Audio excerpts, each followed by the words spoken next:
In the name of the Father, and of the Son, and of the Holy Spirit, amen. My dear friend, I just hope that you're well. I always like to start with the sign of the cross because that is the identity of a Catholic. If we have never met, which is a possibility, I am Father CK, Father Charles Kenywa, from the Archdiocese of Nyeri, but now working with and for the Catholic Bishops of Kenya at KCCB, Commission for Social Communications, in charge of Radio Waumini 88.3 FM. I have been journeying with couples before and after marriage. I have been in marriage counseling now for close to 13 years. And I felt that it is important I share with you some information that is very important that we need to know just before you say, I do. I'll do this in 3 areas.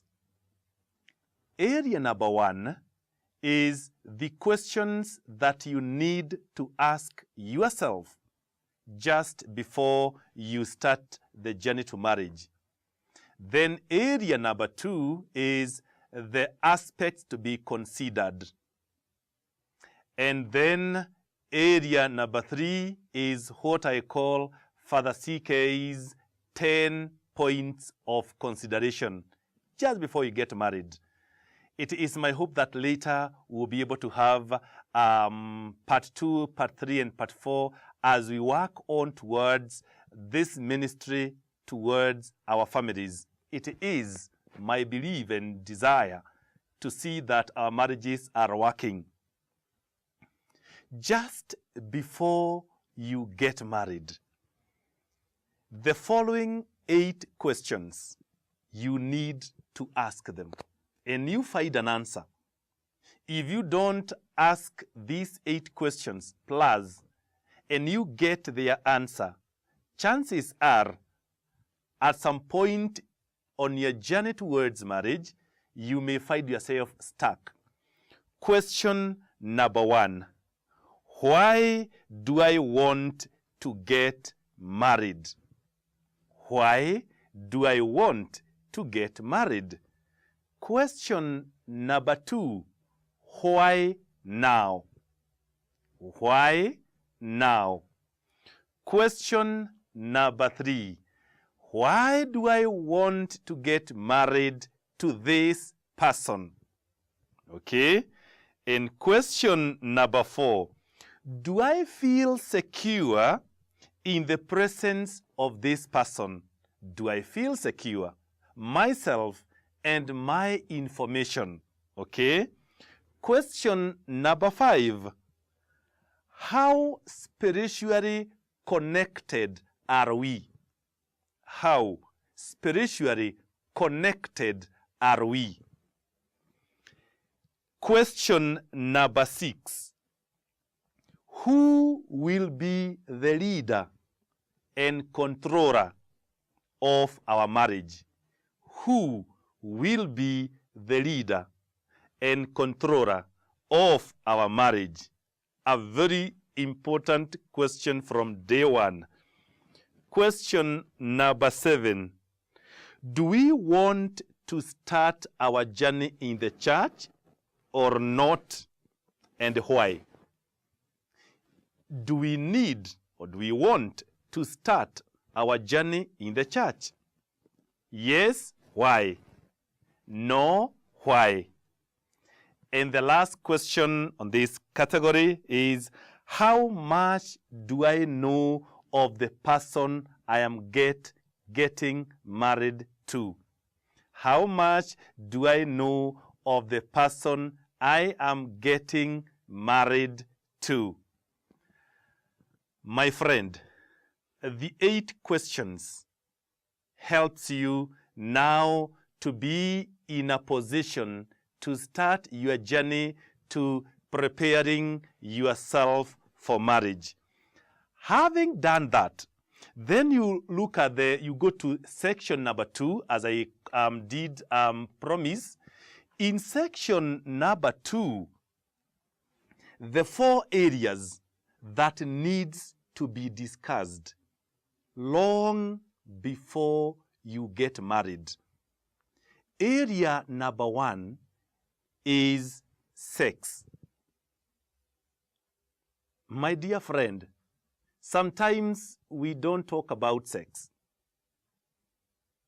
And at the end of it all, it becomes our problem.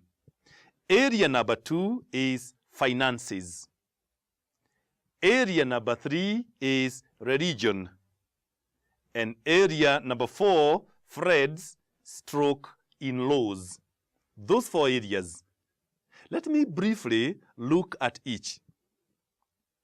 Why is sex so important in marriage?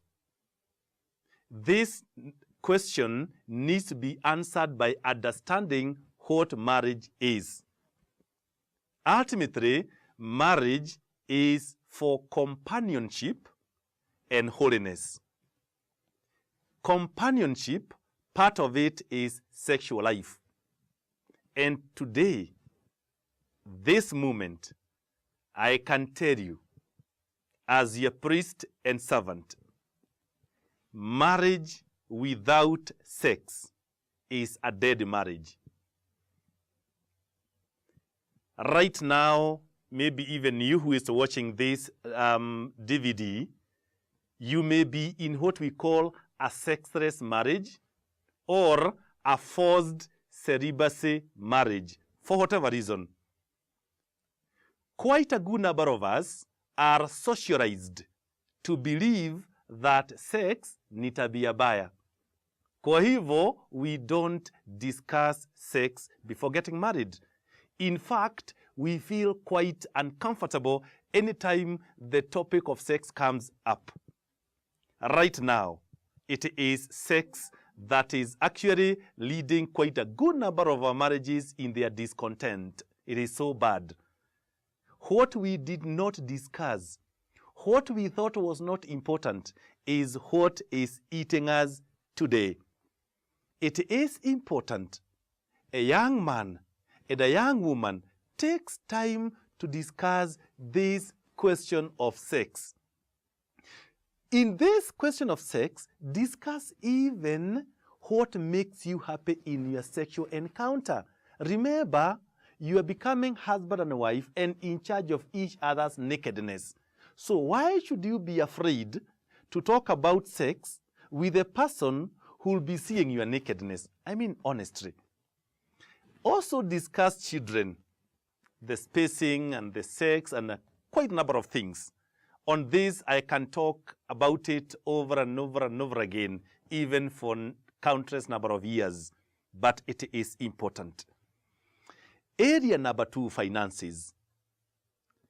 Remember, if you enter into marriage without knowing, for example, who will be paying which bills, do we need a joint account? How much is my husband earning? How much is my wife earning? How much is our total income as a couple? What are the family vote heads? What takes more priority? And then we agree from day one. For you, you'll be doing this and this and this. And then on my side, I will do this and this and that. In the absence of that, I can tell you, you are entering into a dangerous zone because money at some point will define who you are. And largely, money defines and dictates how some men behave. It is important that we understand this question of money. Let us know, how much does my husband earn? How much is my wife earning? What are our vote heads? Who pays which bill? Once we do this, do we need a joint account? The reason why finances is very, very important to be discussed, because largely at some point, money defines how we behave, especially in men. Some men change when money comes. You may have seen or heard a couple that started in a very humble way, but as they moved up, a lot of money came. The man who was so good becomes a completely different thing. Do you know why? Because some men are controlled by the amount of money they have, and their behavior is dictated by the amount of money they have. When this man didn't have money, he was so loyal, he was so faithful, he was so available. Right now, money has come. The man is arrogant, absent, and brutal. It's a tragedy.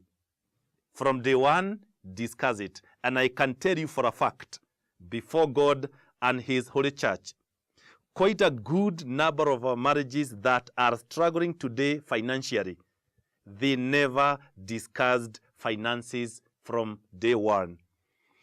The other thing, number 3, is religion. Why religion? Because religion shapes our perspective. I am one priest who is so much opposed to people getting married to the person of a different religion if this is not discussed and agreed. Because what happens is that once we get married, we start looking at things differently. And what we are likely to end up in is a situation we call in marriage Jerusalem-Jericho paradigm, where the husband is facing north and the wife is facing south. There comes a time when the husband speaks, he talks about what our pastor said, what our priest said. The wife is talking about what our priest said, what our pastor said. They cannot agree in principle. Why? Because religion is such a big thing. It actually shapes how we look at life and even our worldview. And religion is in charge of a quite huge percentage of family breakup today. If you are listening to me now and you are from different religion, look at how you agree on some issues. And if the differences in religion was not discussed when you are a boyfriend and a girlfriend, chances are today the battle you have is real and it could be permanent, unless you want to sit down and discuss religion. It is something that you do not take for granted. It is also important because religion helps us to bring up our children as a team. When the husband is going to church A and the wife is going to church B, children can get lost in between, especially when two are not agreeing. There are those who want to go with a daddy's church, others mommy's church. There comes a time even harnessing their discipline becomes difficult. Why? Because in our church, we do this. In our church, we do this. My dear friend, think about religion. Teach your sons and your daughters before they get married to talk about religion. The last on this category is friends stroke in-laws. Between the husband and wife, there is a space we call emotional space. That space can be affected by persons or things. Persons can be your own mother, your own dad, your own brother, your own sister, or even a very close friend. That is why it is important to ask, shall we give our friends prominence? You know why? Because today we have so many marriages that are shaky because friends came in and broke our marriage. Today, We have so many marriages where parents are puppeteering their children. A man got married, but the mother never released him. So what is happening? The mother is always babysitting the son who has a family, such that everything that happens in this marriage, the mother must ratify. Tutahama lini? Tuulize mam. Tutanunua shamba wapi? Tuulize mam. Watoto watasomea wapi? Tuulize mam. What about the next investment? Tuulize mam. Hata tutazaa lini? Tuulize mam. This is a tragedy. We have in other instances where the wife is in the pocket either of her dad or a certain brother or a sister, such that the husband is only there as a rubber stamp. It is so sad. We even have situations where girls are doing investments with their dads, and this lady is actually married, and the husband is treated just like a scrap of humanity. After all, he doesn't have the money like my dad. This is a tragedy. Agree from day one where your friends will be and where your in-laws will be. Remember, anytime the emotional space is occupied by either a person or a thing, then that marriage is dead. Kabisa. Having said that, then we look at now category 3. In category 3, we are actually looking at the 10 points, Father CK's 10 points that need to be discussed before one gets married. What are those Father CK's 10 points? Point number 1, family history. Point number 2, birth placement. Point number 3, timing. Point number 4, type of friends. Point number 5, quality of dreams. Point number 6, your motivation. Point number 7, his or her view on sex. Point number 8, his or her view on work. Point number 9, capacity to handle difficult situations. And point number 10, capacity to handle finances. Those 10 points need to be discussed, and you have enough information about them before you commit. Let me briefly look at how at each one of them and what is so important in each of these points. Let us start with the family history. Why is family history very important? Family history is very important because what runs in our family can come to haunt us later in our marriage life. For example, there are 4 areas, threads, we call them threads. There are 4 threads that runs in the family that can actually be inherited by a child and taken to the next step in marriage. One area is mambo ya uchawi. Mambo ya uchawi. Sometimes that runs in the family. Issue number 2 is theft. Mambo ya wizi. Some of these are taken by some names in the family. You might find in a certain family that everybody who is given this name is actually a thief. The issue number 3 is issues of sexual nature. We call them sexual sins. For example, if a girl is marrying from a family where the father of the boy is an international sower, the man who sires children everywhere on earth, chances are the husband must end up like that, or you may give birth to a child who will take after the guka, if you like it. Area number 4 is alcoholism. This is actually genetic. It runs in the blood.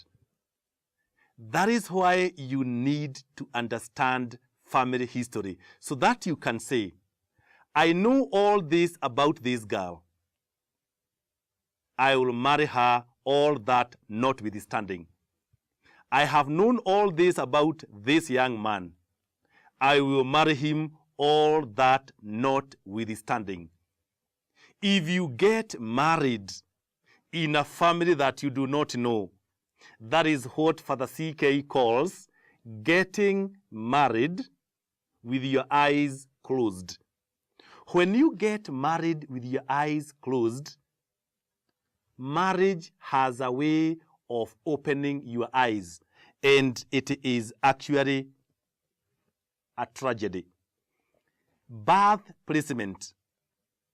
This is where you ask yourself, it's about being a firstborn, a lastborn, a middle child, an only child, an only boy in a girl's family, an only girl in a boy's family, an adopted child, a firstborn in a blended family, a lastborn in a blended family. Those are the issues that you may need to check. On this, you may realize that the way how we are placed in our birth order more often than not affects also how we look at issues and sometimes how we think and relate.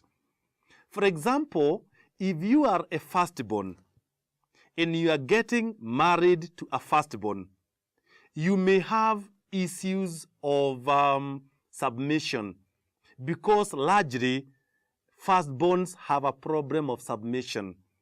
Firstborns more often are perfectionists. So you may be fighting quite a lot because you do not have that humility. In fact, a marriage between a firstborn and a firstborn has issues of humility. And quite a good number of those marriages end up in divorce, unfortunately. But when they are well prepared, they may have no problem. A marriage between a middle child and a middle child, for example, is clouded with what we call pettiness. Middle children, apart from being perpetual complainers, they can really be so petty. So you may be in a marriage that is so petty, you are fighting over so small things, but you never knew. In fact, you are never told that middle children behave in this way and this way. Something very good about middle children is that largely they are peacemakers. And that is what holds their marriage. Marriage between a lastborn and a lastborn has its own challenges, because lastborns have their own challenges. For example, issues of laziness, issues of lack of boundaries in friends, issues of not taking responsibility, issues of recklessness in sex and in work, all those issues. But it's important that you know that. If you're marrying a girl that is the only child in a family, also be prepared. Also be prepared that because that child comes as a package, because rarely will the parent of this girl actually release her totally. Those are the issues that we may need to know on that. In fact, again, on that we can talk over and over and over again. Then the other thing is timing. What do I mean by timing? This is where you get married so early in life. I know personally I discourage girls being married at so young in life. It is not quite advisable from Father CK's perspective to get married as a girl when you are not at least 24. At least 24, you need to be more mature, because at 24, you must have finished your first degree, you have worked kidogo, and you have seen people making mistakes. And maybe you have also done your own mistakes. Getting married at such a tender age, it's actually missing some chunk of your life as a young girl. Again, don't get married when you're so old doesn't add up. For the boy, the same. Don't get married when you are again so young or again so old. It is not good. So timing in marriage is like everything. After timing, we look at the quality of friends that you keep. What are the quality of friends that you keep? That's very, very important. The quality of friends tells you that maybe if you have friends that are not very, very good, and in fact, you need to ask, how much do I know all the friends of my husband to be? Are there those that I am not very comfortable with? Have I talked about it to him? Do I know all the friends of my girlfriend? Are there that I'm not so much comfortable with? Have I told her to that end? Then from there, we talk about motivation. Why are you getting married? What is motivating you into getting married? Are you circumventing a curse? Are you getting married to make a statement? Are you getting married because you had a covenant with some friends? Why are you getting married? Are you getting married because you are running away from a problem at home? Are you running at home because there is a certain lacuna, there is a certain space in your life that needs to be filled? Maybe you never had a dad, so you're looking for a dad in life. That's why you're getting married. Maybe you were never treated very well by your mom, so you are looking a mother in marriage. Why are you getting married? Your motivation, very important. Quality of dreams. Where are you headed? What is your vision in life? What is your mission? Where are you headed? Because as a man, if you are getting married and you have no vision, we have a problem. Because your wife may have nothing to come and submit to.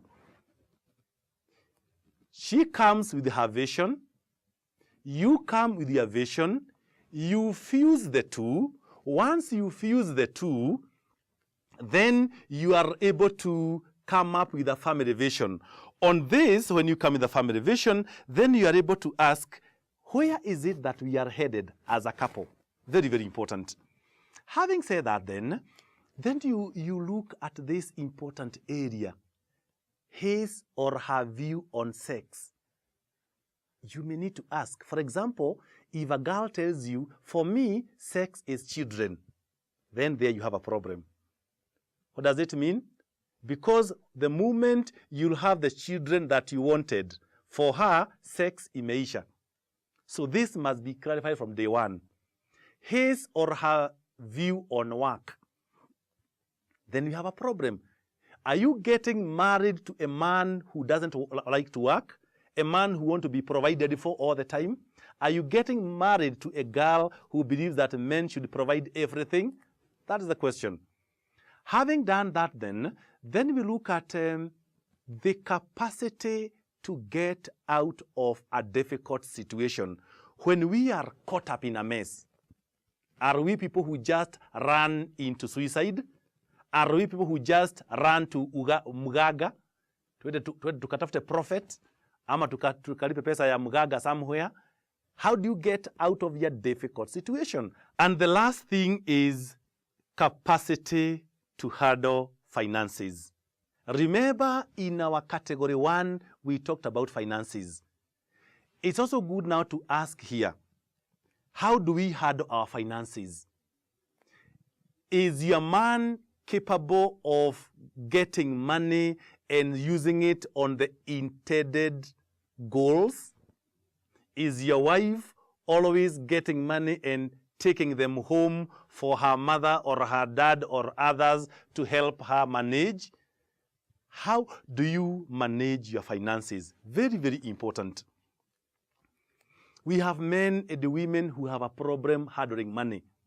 You give them money, money gets lost, and they do not even know how that money actually got lost. And that becomes a tragedy, and a big, big tragedy for that matter. Having said that, the 3 areas is actually what you need to know exactly whether you are getting married and whether you are ready for marriage. If you can be able to get that information, my dear friend, then you can enter into marriage and then give the whole journey to God. Sometimes you say that, no, you see, we need prayers for our families to work. That is okay. By the way, I have no problem with that. But I am one priest who encourages people not just to pray. Don't just pray.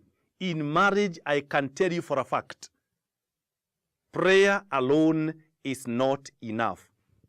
We even say in Latin, ora et labora.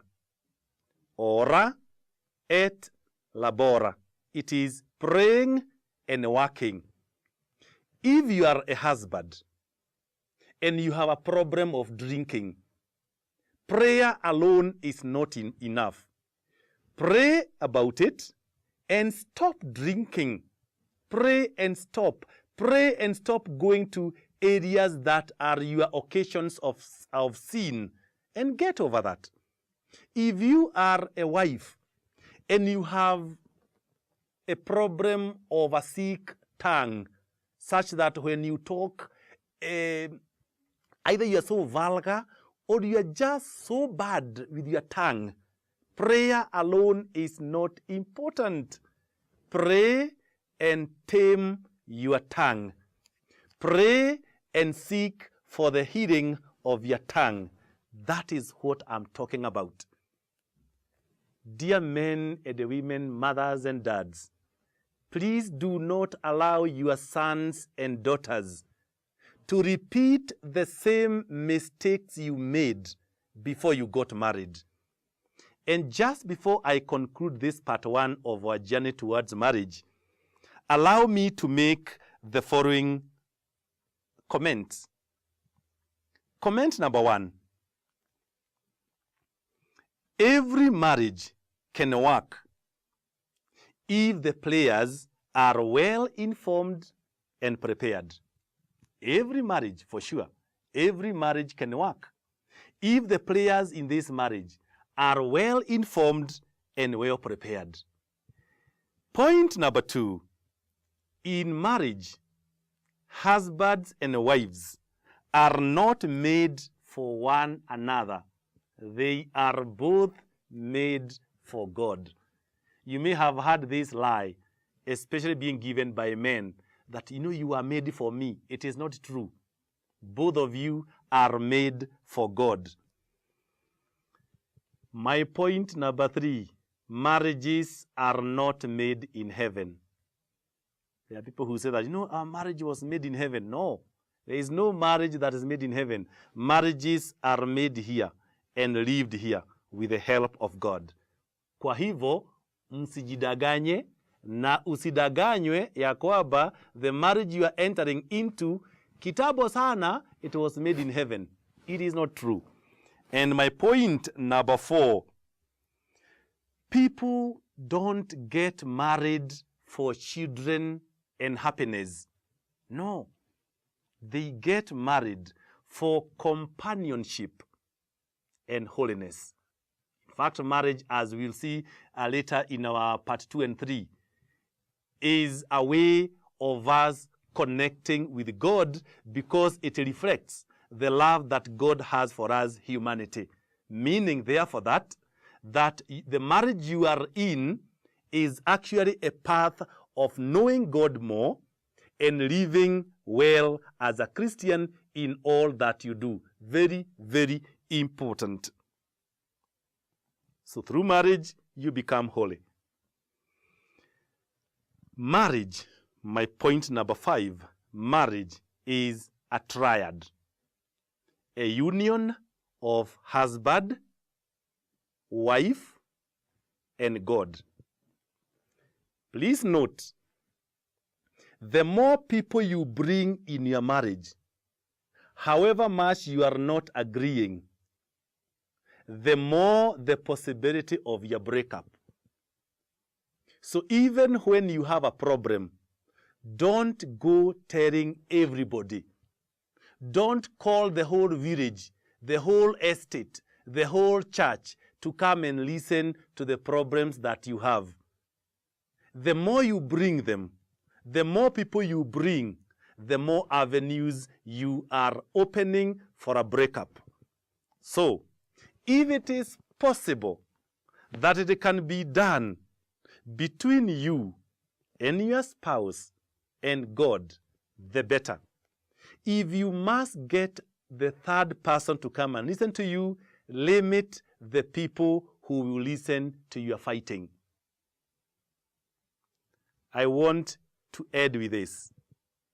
It is my conviction as Father CK that our marriages can work. Our marriages will work. And our marriages must work for the greater glory of God. In part 2 of this journey, we will be looking at the roles of husbands and wives in marriage. Thank you for being with me. I want to request you, in all that you do, always say a prayer for our families. Again, our marriages can work. Our marriages will work. And our marriages must work. And all for the greater glory of God. Thank you. May Almighty God bless you, Father, Son, and the Holy Spirit. Asanteni sana.